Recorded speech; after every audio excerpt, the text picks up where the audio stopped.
This is Chunk Volcano, my extreme one-chunk Ironman, which I decided to lock to 2 of the hardest chunks in the game. And I need to complete every task in an area before moving on to the next. I made some good progress last episode, but I still have many more tasks to complete, including 99 agility, achieving a fire cape, and obtaining a Jad pair. But before those, there is one last terrifying task that I am dreading, and it's all focused around this NPC right here, the Tazar Meg, the most protected NPC in all of Gielinor. Surrounded by bodyguards and utilizing 2 attack styles, these things are honestly concerning. And killing them isn't the only issue. One of my chunk tasks is to obtain an obsidian staff, which is only dropped by the Tazar Meg. And to make matters worse, the drop rate is a minuscule 1 in 4,096, which when compared to the rest of the Tazar equipment is insane. So not only do I need to find a way to kill these, I need to find a way to kill them effectively enough that I can grind out thousands upon thousands of kills. Before we take on the Tazar Meg though, I need to take a little detour that'll act as a stepping stone towards finding a method to kill them. I need to kill an NPC that's even more protected, the Tazar Her. I've been looking over my chunk tasks and one of them stands out as it looks incredibly easy. Fletch a longbow unstrung, which requires just 10 fletching. The problem is, I don't have a knife, and my only way to obtain one is by killing these low-level Tazars. So let's go and explore just why that's an issue and find some strategies to eventually take on the Meg. As you can see, whenever I hit a Tazar Her, every other NPC in the area aggroes onto me, and without any protection prayer, this is incredibly risky as the entire Tazar Caves are a multi-combat area, which means that every NPC can attack me at the same time. And to make matters worse, they use all 3 combat styles. This is what I was referring to earlier when I said these are the most protected NPCs in Runescape. And the Tazar Meg have the same mechanic. If I hit one, the higher level Tazars in the area will attack me. So I really need to figure out exactly how this mechanic works and how to kill these. I need to scout where all these things are, because if I can find a location with less Tazar nearby, I imagine it'll be a lot easier. There's a load of them in this corner to the east, and there's only really 1 Meg and 1 Ket here, so this might work. Ooh, this area might be pretty good too. There are 3 Hers and the Ket walks around, so maybe I could trap it or something. Okay, I think I'm ready to give this a go. I do have a tiny bit of Tellacon left over, and maybe magic will be needed to pull this off, so I'm gonna grab some runes just in case I need it. Let's see how this works then. So if I attack this Her right now, what happens? Oh crap. Does it always attract at least 1 NPC? That's everything. Oh no. Yeah, I need to think about this. What happens if I hit it with Wind Strike from all the way over here? The ones near it aggro me, but the ones close to me don't? That's interesting. I'm at the spot with loads of Tazars and just a Meg. And as expected, it smacks me if I hit them. This is scary, man. I started thinking, like, what if I can kill the Major here? Then I should be able to hit a Her without it attacking me. But even hitting the Major aggroes everything higher than it. So it's tricky. But then I discovered something incredible. I checked the wiki and it turns out that aggression radius for the Tazars is only 6 tiles apparently. So I walked around for a bit and found this little corner. Oh yeah, if you're enjoying the series, please do hit the subscribe button. I'm aiming for 50,000 subscribers by the end of the year. Okay, so there's a lot of Hers here and there's not many NPCs. There's just a Ket and a Meg. So if I attack this right now, only the one from through the gate aggroed. Wait, this is a free kill. It looks like as long as I'm in combat with the Her, even when higher level Tazars walk close, they don't actually hit me. So this should definitely be a kill. For the lowest level Tazar, these things actually hit like crazy. Have you seen my health? I might only be able to kill 1 or 2 of these a trip, you know, but at least I can kill them. Do I get a knife?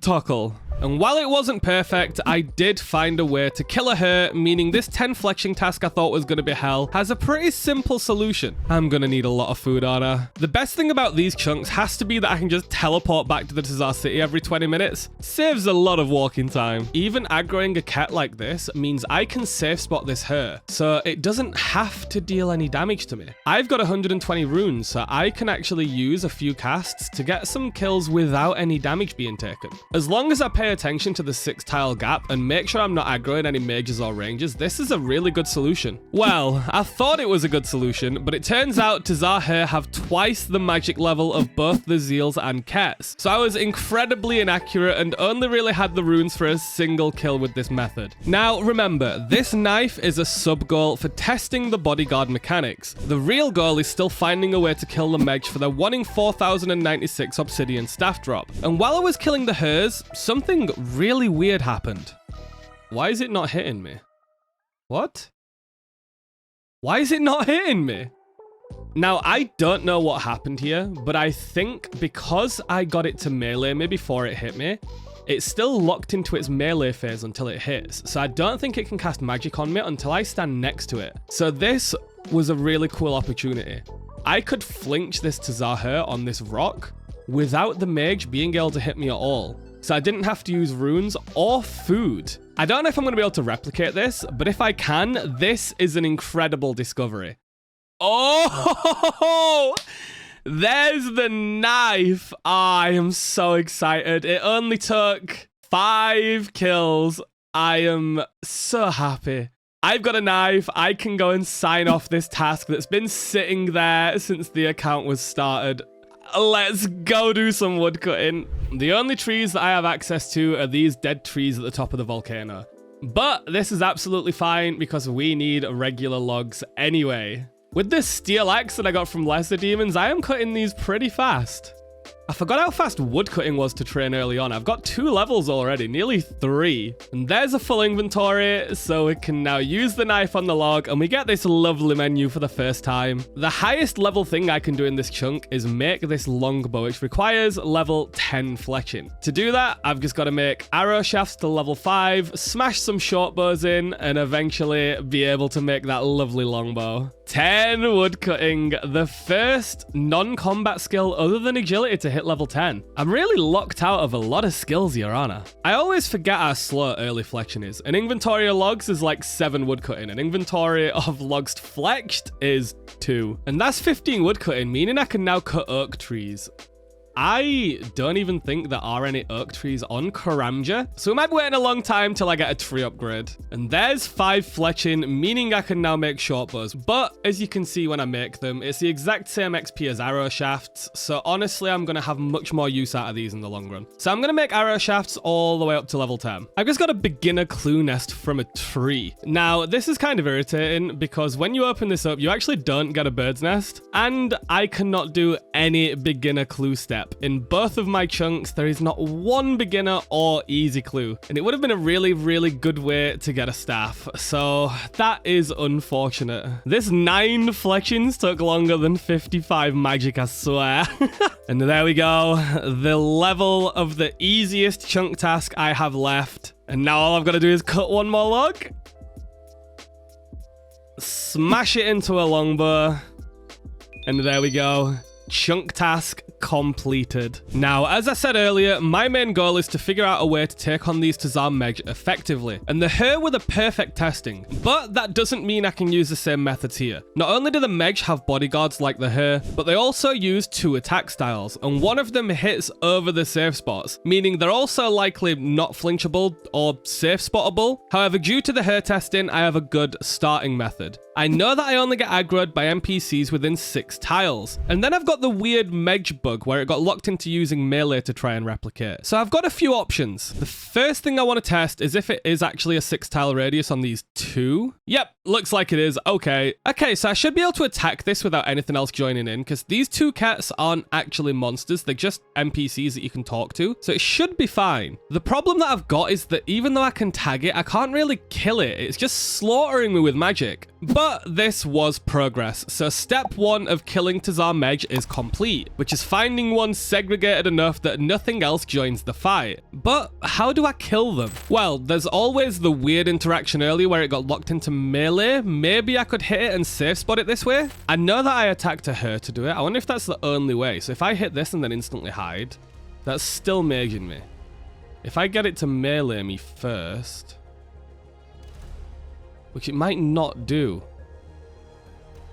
I wonder if it doesn't melee you if it can mage you. I am going to die. This is not good. This was a problem. It looks like the only way to force it into a melee-only state is to attack a Tazar her first, then hide before the Meg gets a hit on me, which means I can't flinch it, or else the her will hit me back, and I can't safe spot it because it's got a very high magic level and use a lot of runes, so Wind Strike will likely not be effective. So, I had to leave the measures alive for now and go back to the drawing board. Okay, I've done a lot of thinking, and I think the only way that I'm going to manage to kill the measures is by unlocking prayer. I got 35 last episode, and that's really close to 37. It does take a long time to train. So, let's head back to the pirates. I could train prayer on monkeys, because my hits are pretty good now, but the problem is their spawn is like 30 seconds, so it's not really that viable, and they've got no other drops. I do think the best thing for me is still going to be just killing as many pirates as possible. It takes a bit longer, but I profit gold now. They've got loads of rune drops, and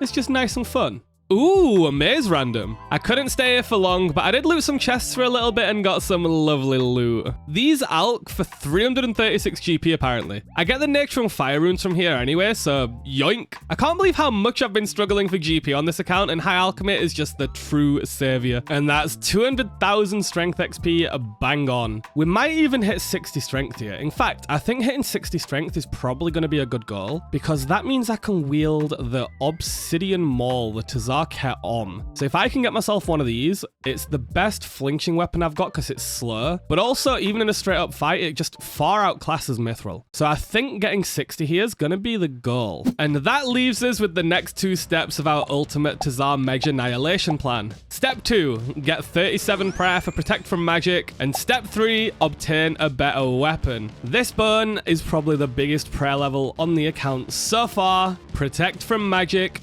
unlocked. And thus, step 2 was completed, and this should nullify every magic attack from the Tazar Meg. So before I grab 60 strength, let's see if it's at least possible to get a kill. Hey, Tazar Cat, why do you always look so angry? I don't know, Charlie. It's just my resting cat face. No, I mean you specifically. Oh, I've been a little, itchy recently. I think I can see the issue. I think you need Manscaped's Lawnmower 5.0. Here, let's test it out.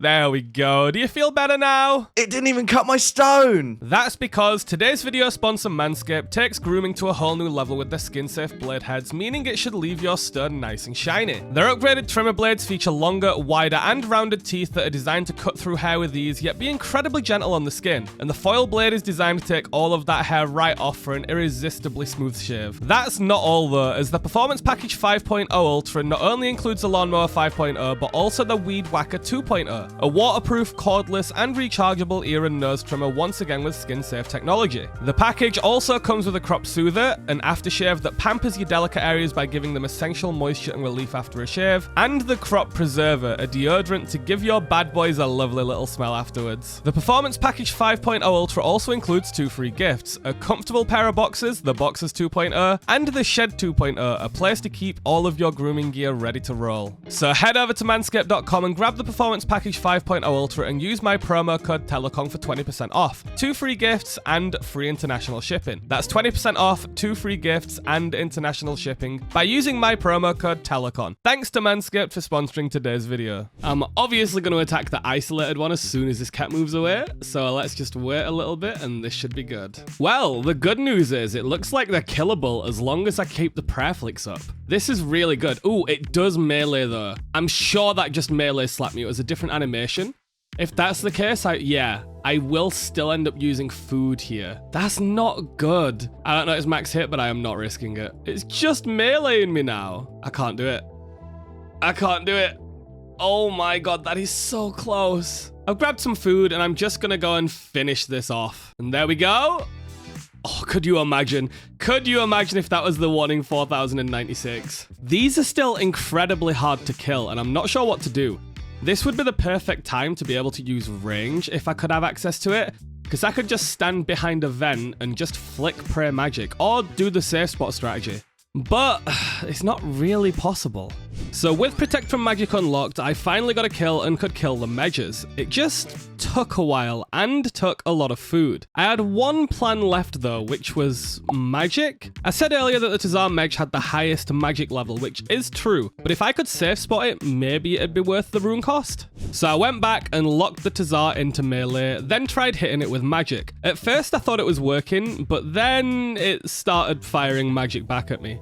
Turns out when it's locked into melee, any form of damage will reset its attack, meaning it'll then start firing magic and I will start taking damage. But even so, now that I've got Protect from Magic, I can nullify all its damage. Because I prevent its melee attack by safe spotting it, I can prevent its magic by using the prayer, and my magic was actually hitting, albeit very rarely. So I can kill these without using any food. It's just a lot of effort and a lot of runes. I ran out of runes and had to finish it off with melee, but I still had one final thing to test, which was flinching it while it was locked into melee. I found a spot, hit it, and then it maged me. There was no way to flinch or safe spot this, meaning these things are genuinely just impossible to kill properly. I finished kill number 2, but it was not efficient in the slightest, so I think it's time to tackle step 3, upgrading my weapon. I had one choice, which was the Tazar Ketom, which requires 60 strength, so I headed back to the pirates. 2 more levels to go. I am so excited. I cannot wait to wield an obby weapon. But I don't want to bore you with some pirate kills. This is all for killing the most protected Tazar after all. So on that note, welcome to Fun Tazar Facts. Tellacon, you know you can't just do fun facts on a one chunk man without expecting me to crash your video. Hi, I'm Josh Isn't, and I'm gonna walk you through some fun Tazar facts. Let's dive in. The first fun fact is that it's not actually Tazar, like Tella's been saying. It's actually pronounced Zar, as you can clearly see on the wiki. Now, I'm not gonna pretend that I'm an expert on Zar pronunciation, as I'm not sure there's even an official way to say a lot of these words, but I'm guessing most players are still calling them Tizar, which is the one thing we know isn't right. If you've never looked into it, you might not know that the Zar actually has some incredibly in-depth lore that's actually really cool. For example, as you already know, Tellacon has to get an obsidian staff as a drop from a Zar Medge. If it wasn't already bad enough that this weapon is about 10 times as rare to get off Zar monsters than literally every other obsidian item for some weird reason, attacking a Zar Medge will also cause other nearby Zar to come to its defense. But the reason behind this is entirely based on the lore of the Zar. You see, the Zar have a caste system, which their society splits into 4 groups. The Ket, which are the protectors, the Zil, which are the hunters, the Hur, which are the craftsmen, and the Medge, which are the mystics and the governing class of the Zar. That's why when they're attacked, they call for aid, as it's the duty of the other members of Zar society to protect them. The same is true for the Hur, who aren't fighters themselves, but are highly valued as craftsmen who make the obsidian weapons used by the other castes. And there's tons more lore where that came from. I'd highly recommend looking into the wiki page on the Zar, as it's full of interesting stuff like their language. For example, the word Zar is actually 2 parts. The word Z, or TZ, meaning fire or burning, and R, meaning holy or sacred, making the word Zar mean holy fire, which I suppose is how they see themselves. On the other hand, have you noticed that Zar call humans Jalyat? That's also made up of 2 Zar words. Jal means foreign, and Yit means cold. They're literally calling humans cold foreigners. Staying on that topic, did you know that the Zar actually address the player with a title based on their stats? Remember the caste system from before? It matches up to that exactly. For example, if your strength and defense are your highest skills, they'll call you a Ket, like the Zar Ket. But if your magic and prayer are highest, they'll call you a Medge. The Zil title is for attack and agility, and Hur is for crafting and smithing. Pretty cool. And you get a bonus title if you've done a fire cape, and another if you've done the Inferno.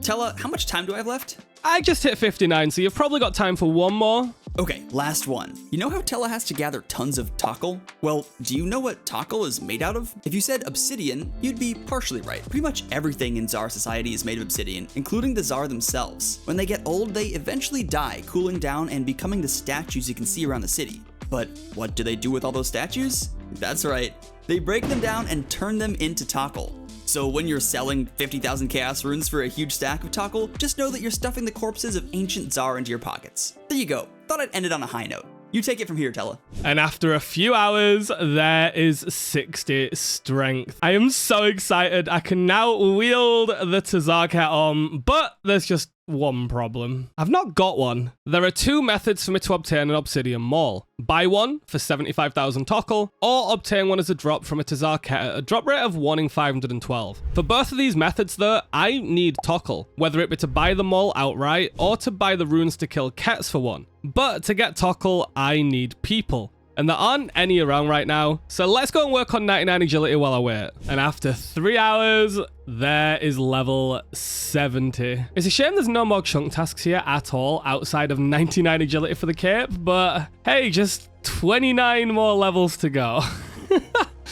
It shouldn't take that long, right? And that is lap number 1000. That has taken a long time. So if we're getting around 730,000 experience per 1,000 laps, I need to do another 15, 16, 17,000. Oh boy, I am 1/18th of the way to 99 if we put that into perspective. And with no other chunk tasks all the way up to the skill cape, it's gonna feel like a little bit of a chore. That weren't a bad session. I got 322 tickets. Now I could turn these in now for some juicy XP, but I'm going to save these up and get a huge dopamine hit. Let's go and get some tockle for this obby maul. So I've collected a group of people for the Tazar Fight Pits, and if you're confused, let's catch you up. The Tazar Fight Pits is a PvP minigame with a unique reward system. Every player that dies has their combat level added up into a pool, and the winner of the fight pits claims that amount as tockle, making this my best way to obtain tockle by far. And as I need a top up, I'm back here. I simply have everyone kill each other and make me the last player standing, but because of some of the methods we use, it sometimes looks hilarious seeing death pop up all over the place. That was perfect. But you might have noticed the tockle in my inventory hasn't increased even after all these games. And that's because I only get tockle when I leave, or die. So I have no idea how much tockle I've earned throughout any of the games until I leave the pit. Obviously, the more people here, the more tockle I get. I've got just over 10 people right now, which is probably around 30 to 40,000 tockle per hour. So let's see what I end up with. Oh, 93,000 tockle in the bag. That is beautiful. It's definitely enough for what I need to do to get my hands on an obby maul, so I'm happy. Oh yeah, I am doing a world record tockle attempt soon, so if you'd like to come and help out and join in on the record, please join my Discord server linked in the description. Any help would be greatly appreciated. Anyways, back on topic. I have 60 strength, I have tockle, so now it's time to get my hands on an obsidian maul. I've got two options. Buying one with tockle in this shop right here, which costs just over 75,000, which I can afford after that fight pits run. Or I can try obtaining one as a drop from the Tazar Kets at a drop rate of 1 in 512. Well, I've got a spare 18,000 tockle, so why not try both? I'm going to buy the runes, but save just enough tockle to buy them all if I don't hit the drop. So I hopped worlds buying runes and ended up with just under 2,000 casts. Here we go, 1,800 runes. That would be about 36 zeals, so it's probably going to be about 30 of these. Let's see if we get lucky. Kill number 1, tockle.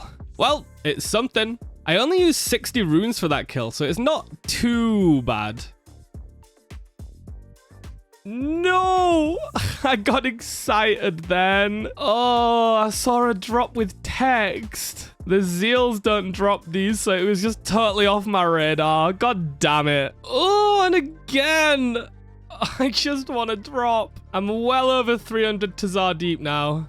And yeah, I know Tazar isn't right. It's technically Zar, like Zarkat. But, like, the T's capitalized. It don't have to be silent, right? The first magic level of the episode. Just 4 more to go until I can equip that lovely, lovely staff and stop needing to manually cast. I've just had a beekeeper random and got this lovely hat, but that's not important. What's important is if I click the random events tab now, I have got every single beekeeper's item.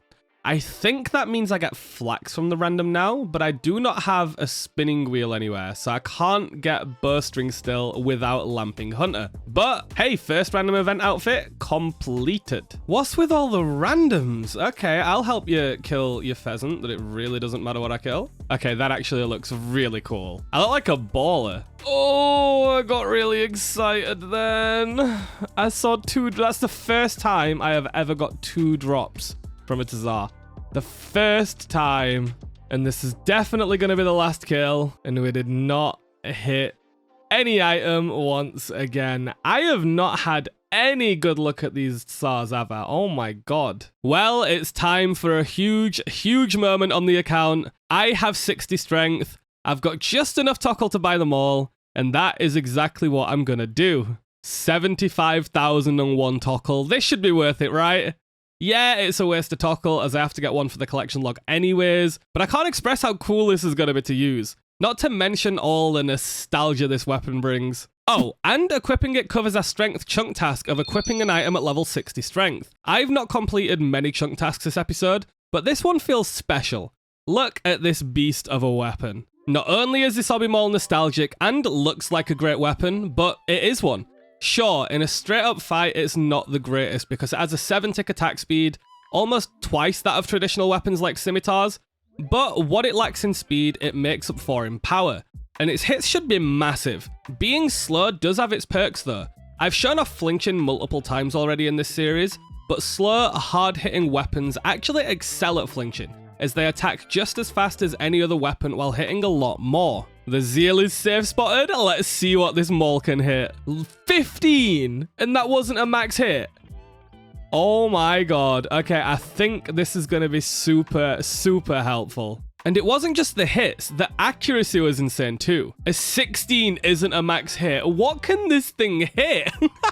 And that's the kill already. Holy crap. Flinching these took 11 to 15 minutes with a myth sim. This kill wasn't even 4. The fact that this weapon takes off so much time makes me not regret the decision of purchasing this one bit. So what now? I've got an upgraded weapon, I've got Protect from Magic, I've made a lot of progress so far, but I still need to get much stronger. The Obby Maul is my best flinching weapon, and currently my best method of training and killing monsters in general. But it's not my best weapon. In a regular fight, the Obsidian Knife and Obsidian Sword are much better options, with the Obsidian Sword being the better of the two. Heck, there's even an item I'm sure some of you didn't even know existed, an Obsidian Mace. This isn't in the collection log, nor is it in any of the Tazar's drop tables, but it is in the shop available for Tockle, which is the only way to obtain one, which is wild. All 3 of these weapons require 60 attack, are faster than the Obsidian Maul, and they've all got their unique perks. But out of all of these, the Obsidian Sword is the best DPS and will be my best weapon for almost everything. So that is the main goal. My other goal is actually being able to use these weapons. If I'm taking too much damage, I need to flinch the monsters, and if I'm flinching everything, then the Obby Maul will outclass everything. So I need to be able to fight everything face to face to let these other weapons truly shine. And to do that, there's only one answer. Unlock every protection prayer. So I headed back to Pirates to start burying their bones and working on 60 attack. But this time, using my new Maul, which should absolutely smash them to pieces. The clear weakness of the Obby Maul has to be that I can't wear a shield with it. Not having the Myth Square shield equipped means these pirates are actually hitting me really often. But the hits are just worth it. Look how satisfying this is. To hit the pirate. First level of many. There is actually quite a big hidden buff to this as well. Because of the giant gap between attacks, I can like spend 4 seconds just going over here, burying a bone, and then I still get to attack easily on time. It's actually really nice not having to rush around. The first prayer level, I was really close to that level. I didn't realize how close I actually was. But that means I'm only 2 levels away from Protect from Missiles, which isn't too useful until I do the fight caves. But the big one is gonna be 43. I am still 20,000 XP away though. But that's not as bad as it sounds. With the Mithril Sim, I was averaging 500 prayer XP an hour, but with this, I'm getting way more. If this keeps up, I can be done in maybe like 25 hours. That's not bad at all. And with each iron plate body, the GP stack increases. Why do mazes always come when I can't spend an hour and a half in here? Damn it, I'm gonna have to complete this one normally as well. I was just about to log off. Why do they always come at the wrong time, man? Steel arrows and coins isn't actually that bad. Holy, mysterious old man loop half? How rare is that? I won't be able to use it for a while, but I can't remember the last time I hit one of these. And there's 50 attack. And in that entire time, I only got 1 singular prayer level. So I think I'm going to hit 60 by the end of this. Holy shit, rune javelins? They're from the rare drop table. I'm going to hang on to these.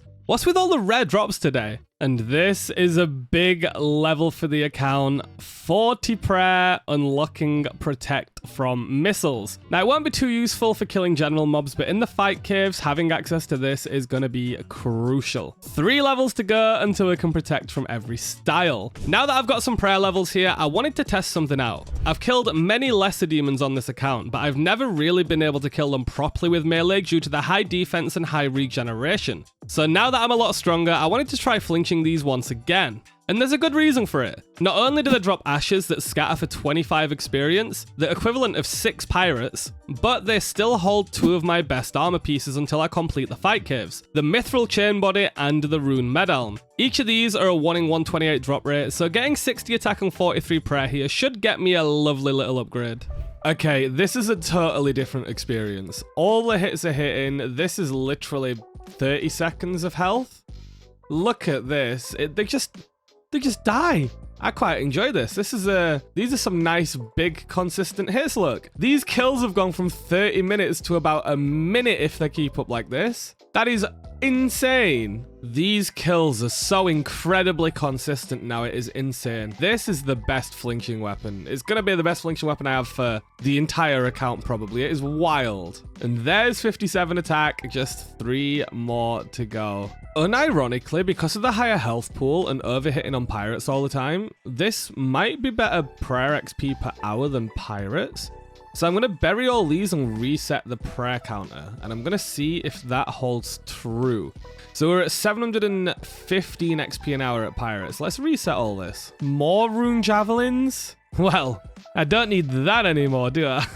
And these were consistent. That consistent, in fact, that I was getting around 30 kills per hour, a huge increase from the 2 I got with the Mithril Scimitar. This puts the prayer experience on par with the pirates, and considering these actually drop me upgrades, I'm gonna stay here for all the levels, at least until I hit them. 131 lesser demons down, meaning I am officially dry on both the Myth Chain and the Rune Medalm. Surely I hit one soon. It's a 1 in 64 for either. So technically I'm twice the drop rate of what I want. Still no unique, but this Ashes is the first prayer level at lesser demons. Oh, are you kidding me? I've just hit the wrong 1 in 128. On the bright side, it alks for almost a K, so it's not the end of the world. I don't want to talk about it. Just flinch some lesser demons, he said. It'll be fun, he said. We'll get the 1 in 128 drops. We've got 2 to get. It'll be nice and easy. Almost 60 attack later. But then I discovered something to speed this up even further. So I haven't got a location to flinch 2 things at once here, but it is actually possible to flinch 2 monsters without taking any damage. It just normally requires 2 exit points from your safe spot. But if I hit these demons how they are set up right now,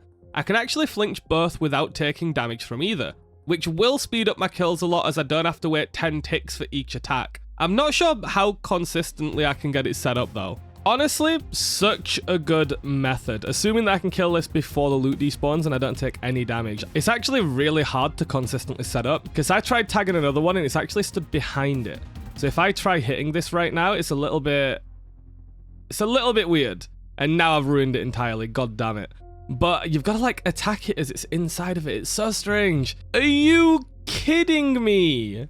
What is with all the myth squares? Does the Rune Med and Myth Chain just not drop? That is getting straight out. I am sick of these now. I've got the setup again. I have to take advantage of this whenever I can. Twice the drop rate of 2 items. I am going to be so thrilled when I hit something here. The thing is, for the first fight caves, the best armor I can get is that Myth Chain. And the best helm I can get is that Rune Med. So I really do need these items. It's not an over-exaggeration here. Oh my god. There it is. The best thing that I could have hoped for. Plus 10 at least in every defense stat.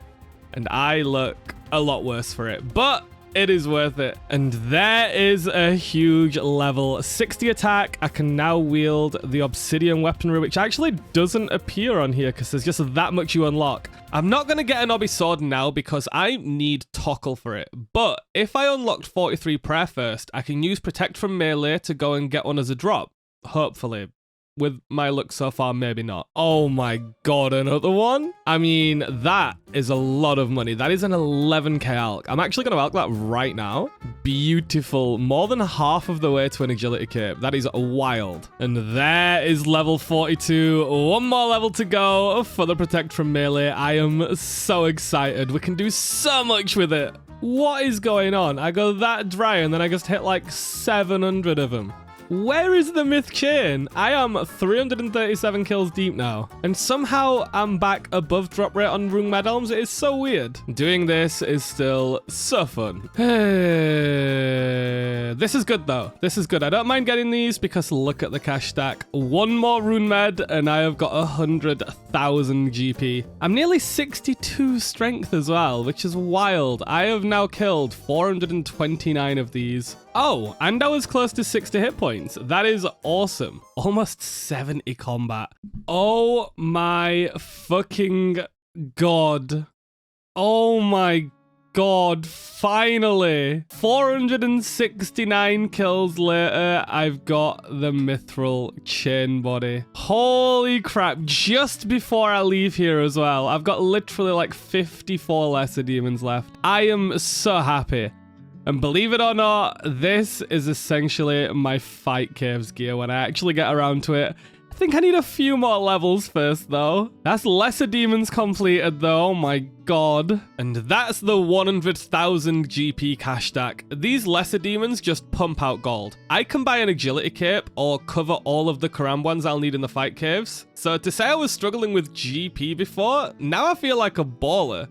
And that will be one of the last lesser demons I ever slay on this account because that is 43 prayer and I can now use all 3 protection prayers. So what now? Well, with all the increased defense stats as well as attack and strength levels, I want to try taking on the Mage again because they are my current goal. I've still not developed an effective way to kill them, so let's go take a swing. Okay, this is looking good. I only needed 5 herring that kill. This is decent now.